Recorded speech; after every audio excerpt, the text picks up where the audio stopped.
Breaking news చూస్తున్నాం. ఈరోజు తెలంగాణలో మరో కొత్త రాజకీయ పార్టీ పుట్టబోతోంది. కవిత కొత్త పార్టీ ప్రకటన ఈరోజు 10 గంటల సమయానికి వర్చువల్ వేదికగా జరగబోతోంది. అయితే తెలంగాణ ప్రజా జాగృతి అనేది కవిత కొత్త పార్టీ పేరున్నట్టుగా తెలుస్తోంది.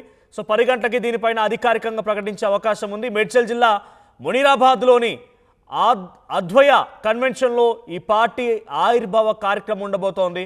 సో పార్టీ జెండా ఎజెండాని కవిత ఆవిష్కరించబోతున్నారు. ఇక తెలంగాణ మ్యాప్తో పార్టీ జెండా ఉండబోతోంది.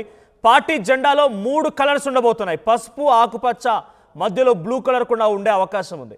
పసుపు ఆకుపచ్చ చీరలో స్టేజ్ పైకి కవిత రాబోతున్నారు. అయితే కవిత పార్టీలోకి బీఆర్ఎస్ నేతలు చాలా పెద్ద సంఖ్యలో చేరే అవకాశం కూడా ఉన్నట్టుగా జాగృతి నేతలు చెప్తున్నారు. బీఆర్ఎస్ ఎమ్మెల్యేలు తనకు టచ్లో ఉన్నారంటున్నారు కవిత స్పీచ్ పైనే రాజకీయ వర్గాల ఆసక్తి రేపుతోంది. రాష్ట్రంలోని అన్ని జిల్లాల నుంచి సభకి అతిథులుగా వస్తున్నారు చాలామంది. సుమారుగా అక్కడ ఇక సభ ఆవిర్భావం, పార్టీ ఆవిర్భావం, సభా సమావేశాలకు సంబంధించి దీంతో పాటుగా అక్కడ 34 రకాల తెలంగాణ వంటకాలతో కూడా భోజనాలు ఏర్పాటు చేశారట. సో సుమారుగా ఒక 50,000 నుంచి 1,00,000 మంది ఈ సభలో హాజరయ్యే అవకాశం ఉంది. సో తను ముందుగానే చెప్పారు అదొక కన్వెన్షన్ హాల్. సో పార్టీ ఆవిర్భావం కోసం తీసుకుంది కాబట్టి అక్కడ వరకే లిమిటెడ్గా ఉంటుంది. ఆ తర్వాత ఒక భారీ బహిరంగ సభ ఏర్పాటు చేస్తారని చెప్తున్నారు. తెలంగాణ ప్రజా జాగృతి TPJ 3 రంగులతో ఈ జెండా ఉండబోతోంది. ఆకుపచ్చ, పసుపు అండ్ బ్లూ కలర్ ఈ 3 రంగులు ఉండబోతున్నాయి. అయితే ఆకుపచ్చ, పసుపు రంగులో ఉన్నటువంటి ఆ ఇండికేషన్తోనే ముందుకు వెళ్ళే అవకాశం ఉంది. సో ఇక్కడ మనం చూస్తున్నాం బతుకమ్మ ఉన్నటువంటి ఒక ఫోటోని అక్కడ ఏర్పాటు చేయడం జరిగింది సభా ప్రాంగణం దగ్గర. సో చిన్న పాప చేతిలో వచ్చి బతుకమ్మ, తర్వాత ఒక మహిళ బతుకమ్మని పట్టుకున్నట్టుగా ఒక ఫోటో. సో ఇది అక్కడ పోస్టర్గా అక్కడ ఒక విగ్రహాన్ని ఏర్పాటు చేశారు. తర్వాత జ్యోతిబాయి పూలే విగ్రహం ఉంది. ఆ తర్వాత అంబేద్కర్ విగ్రహం కూడా ఏర్పాటు చేశారు. సో సభకు సంబంధించి ఎక్స్క్లూజివ్ విజువల్స్ మీరు చూస్తున్నారు. ఎగ్జాక్ట్గా 10 గంటల సమయానికి ఈ పార్టీ అనౌన్స్మెంట్ జెండా ఎజెండా అని ప్రకటించబోతున్నారు కవిత. సో దీనికి సంబంధించి మరిన్ని అప్డేట్స్ ప్రతినిధి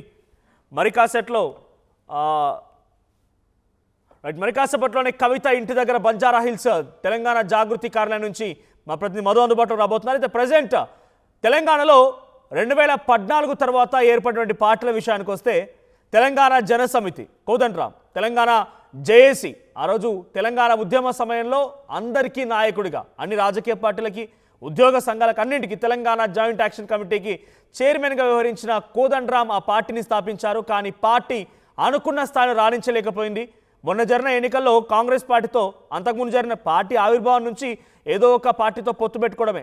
2018లో అప్పుడు మహాకూటమి పేరును తెరిచినటువంటి ఉత్తమ్ కుమార్ రెడ్డి నేతృత్వంలోని కాంగ్రెస్ పార్టీ కూటమితో జతకట్టారు. ఏమాత్రం కూడా సాధించలేకపోయారు. స్వయంగా ఆయనే ఎమ్మెల్సీగా పోటీ చేసినా కూడా దాంట్లో గెలవలేకపోయారు కోదండరాం. ఆ తర్వాత 2023 ఎన్నికల్లో కూడా కాంగ్రెస్ పార్టీకి మద్దతుగా నిలిచింది TJS. సో మునుగోడు ఎన్నికల్లో ఒక్కసారి డైరెక్ట్గా ఎవరితో సంబంధం లేకుండా మునుగోడు ఉప ఎన్నికల్లో పోటీ చేస్తే డిపాజిట్ కూడా కోల్పోయింది. సో ఇప్పుడు ఈ విషయం ఎందుకు చెప్పాలనుకుంటున్నా అంటే 2014 తర్వాత ఆవిర్భవించిన పార్టీలో Telangana Janasamithi the most important party, because Kodandaram నేతృత్వంలోని పార్టీ. సో ఇప్పుడు కాంగ్రెస్ పార్టీతోనే ఉంది. ఆయన ఎమ్మెల్సీగా కూడా ఉన్నారు. సో ఎమ్మెల్సీగా కూడా ఇంకా గవర్నర్ అప్రూవల్స్ అవన్నీ రకరకాల సమస్యలు అయితే ఉన్నాయి. సో TJS అనేది పెద్ద సక్సెస్ కాలేకపోయింది. తర్వాత తెలంగాణ ఇంటి పార్టీ అని చెప్పి చెరుకు సుధాకర్ ఆ పార్టీని ఆవిర్భవించారు. సో తెలంగాణ ఇంటి పార్టీ పేరిట కూడా ఒక పార్టీ వచ్చింది. ఆ పార్టీ కూడా అనుకున్న స్థాయిలో ఏం రాణించలేకపోయింది. మొన్న 2023 అసెంబ్లీ ఎన్నికల వరకల్లా దాన్ని పూర్తిగా కాంగ్రెస్ పార్టీతో విలీనం చేయడం జరిగింది ఆ పార్టీని. సో అంతకంటే ముందు తెలంగాణ తల్లి పార్టీ అని ఒకటి ఉండేది. విజయశాంతి నేతృత్వంలో తెలంగాణ తల్లి పార్టీ ఉద్యమ సమయంలోనే.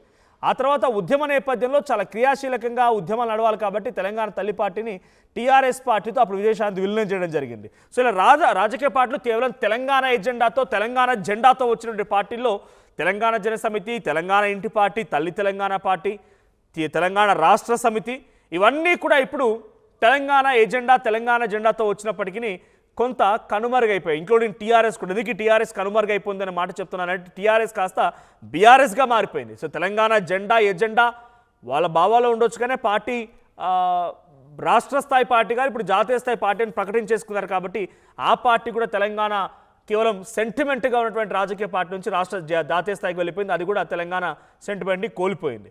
సో ఇప్పుడు తెలంగాణ సెంటిమెంట్తోని సామాజిక తెలంగాణ, బీసీల ఉద్యమము, తర్వాత మహిళల రిజర్వేషను, సామాజిక న్యాయం, ఇవన్నీ రకరకాల పేరుతో పూలే అంబేద్కర్ ఆశయాల సాధన వీటన్నిటి పేరుతో కవిత కొత్త పార్టీని తీసుకొస్తున్నారు.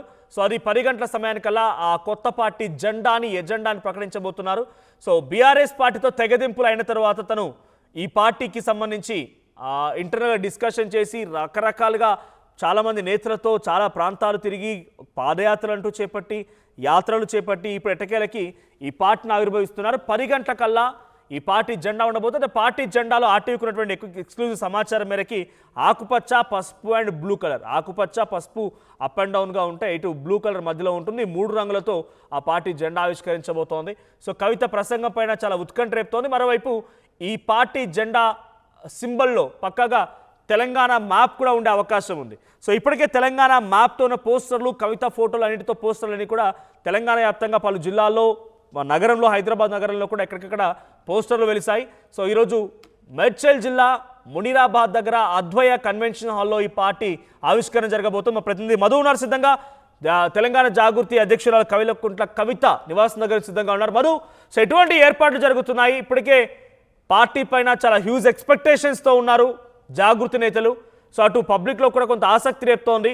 సో పార్టీ పేరు, ఎజెండా ఎటువంటి విధంగా ఉండే అవకాశం ఉంది? ఈ పార్టీ ఆవిర్భావం పైన ఇతర పార్టీ అంటే బీఆర్ఎస్ పార్టీ నేతల రియాక్షన్ ఏంటి, ఉద్యమకారుల రియాక్షన్ ఏంటి? రైట్ మధు, పార్టీ ఆవిర్భావం పైన ఉద్యమకారులు, బీఆర్ఎస్ పార్టీ నేతల రియాక్షన్ ఏంటి? ఎటువంటి ఎజెండా ఉండబోతున్నాయి? ఎగ్జాక్ట్లీ కొద్దిసేపట్లోనే కవిత ఇంటి నుంచి అమరవీరుల స్తూపం గన్ పార్క్ వెళ్ళనున్నాడు. అక్కడ నివాళులు అర్పించిన తర్వాత నేరుగా ర్యాలీలో మేడ్చల్లో ఉన్నటువంటి సభా ప్రాంగణానికి వెళ్తారు. ఎగ్జాక్ట్లీ 10 o'clock ముహూర్త సమయానికి పార్టీ పేరు అనౌన్స్మెంట్ చేయనున్నారు. పార్టీ అజెండా అక్కడి నుంచి స్పీచ్ ఇవ్వనున్నారు కవిత. సో ఈరోజు పార్టీకి సంబంధించిన ముహూర్తానికి సంబంధించి చూస్తూ ఉన్నాం. కవిత నివాసం దగ్గర ఉన్నాం. దాదాపు పార్టీ ఏర్పాట్లు నిన్ననే కంప్లీట్ అయినాయి. భారీ ఎత్తున ప్రచారం చేస్తూ ఉన్నారు. కవిత ప్రస్తుతం ఇంట్లో కుటుంబ సభ్యులతో పూజలో ఉన్నట్టుగా తెలుస్తూ ఉంది. ఆల్రెడీ ఒక కేసీఆర్ స్ట్రాటజీని ఫాలో అవుతూ ముందు జనంలోకి వెళ్ళి జనాల అభిప్రాయం తీసుకోవడం, తర్వాత కేసీఆర్ స్టైల్లోనే ఒక డేటు, టైము, ముహూర్తం ఫిక్స్ చేసుకున్న తర్వాత దాన్ని ఫాలో అవ్వడం, అదేవిధంగా కవిత ఫాలో అవుతున్నట్టుగా తెలుస్తూ ఉంది. తెలంగాణ కోసమే, అస్తిత్వం కోసమే, తెలంగాణకు సంబంధించిన అంశాల కోసమే పార్టీ తీసుకొస్తున్నాను, అసలైన లోకల్ తెలంగాణ ఫ్లేవర్ ఉన్న పార్టీ నాదే అనేటువంటిది కవిత చెప్పే ప్రయత్నం చేస్తూ ఉన్నారు. కొద్దిసేపట్లోనే ఇక్కడ నుంచి మూవ్ అవనున్నారు కవిత. పెద్ద ఎత్తున పార్టీ నాయకులు ఇక్కడికి చేరుకున్నారు. దాదాపు 50,000 మందితో జన సమీకరణ చేయాలి అనేటువంటిది వాళ్ళు చెప్తా ఉన్నారు. మహిళా నాయకురాలు ఉన్నారు, మాట్లాడదాం. ఎజెండా ఏముండనుంది, పార్టీ కలర్ ఏంటి, ఏమేమి అంశాలు ఉన్నాయి? తెలంగాణ రాష్ట్రం వచ్చేసి మనకు పుష్కర కాలం అయినా కానీ అన్ని వర్గాల వారు బాధపడుతున్న నేతృత్వంలో ఈనాడు సర్వోదయ తెలంగాణ కోసం, సామాజిక న్యాయం చేయడం కోసం జాగృతి అధ్యక్షురాలు మా కల్వకుంట కవితక్క గారు ఈ రోజున తీసుకున్న నిర్ణయం చరిత్రలో మరపురాని రోజుగా ఈ రోజున ఏప్రిల్ 25 నిలబడుతుందని మేము విశ్వాసం చేస్తున్నాము. పార్టీ పెట్టిన వాళ్ళు అట్లే చెప్పేటువంటి సిచ్యువేషన్ ఉంటుంది. చాలా పార్టీలు వచ్చినాయి. విజయశాంతి పార్టీ పెట్టింది తెలంగాణ, తర్వాత షర్మిల పార్టీ పెట్టే ప్రయత్నం చేసిరు. కొంతమంది సక్సెస్ కాలేదు, ఫెయిల్ అయింది, షర్మిలతో కంపేర్ చేస్తూ ఉన్నటువంటి పరిస్థితి. సో తెలంగాణలో కవిత రోల్ ఎట్లా ఉండేటువంటి అవకాశం? కేసీఆర్ కూతురుగా గుర్తింపు ఉన్న రాజకీయాల్లో సర్వైవ్ అవ్వడం అంత ఈజీ కాకపోవచ్చు కదా. ఏ ఎజెండా, మీ ఏం ఎజెండా? మీరు ఫెయిల్యూర్ అయిన మహిళలనే మీరు ముందు పెట్టొద్దని మీడియా ముఖంగా కోరుకుంటున్నాను. ఎందరో మీరు అన్నట్టు రాజకీయ పార్టీ పెట్టినారు, ఈవెన్ చిరంజీవి గారు కూడా పెట్టినారు, వెనక్కి వెళ్ళిపోయినారు. షర్మిల గురించి మేము ఒక మహిళగా షర్మిల గారి గురించి మేము విమర్శించదలుచుకోలేదు. ఆమె కూడా ఈరోజు జాతీయ స్థాయిలో ఒక పార్టీకి, జాతీయ పార్టీకి ఒక రాష్ట్ర అధ్యక్షురాలుగా ఉన్నారు.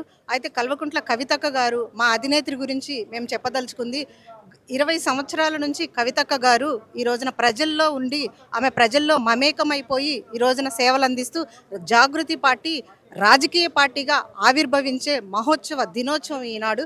ప్రజలు తప్పకుండా దగ్గర చేసుకుంటారు కవితక్కని, మేము విశ్వసిస్తున్నాము. షెడ్యూల్ ఏంటి? ఎన్ని గంటలకు ఎక్కడ ఈ రోజుకి సంబంధించినటువంటి షెడ్యూల్ ఏంటి? ఇప్పుడు 8 గంటలకి అక్క బయలుదేరుతారు. 10 గంటలకి జెండా ఆవిష్కరణ ఉంటుంది. రాజకీయ పార్టీ 10 గంటలకి అనౌన్స్ చేస్తారు కవితక్క గారు.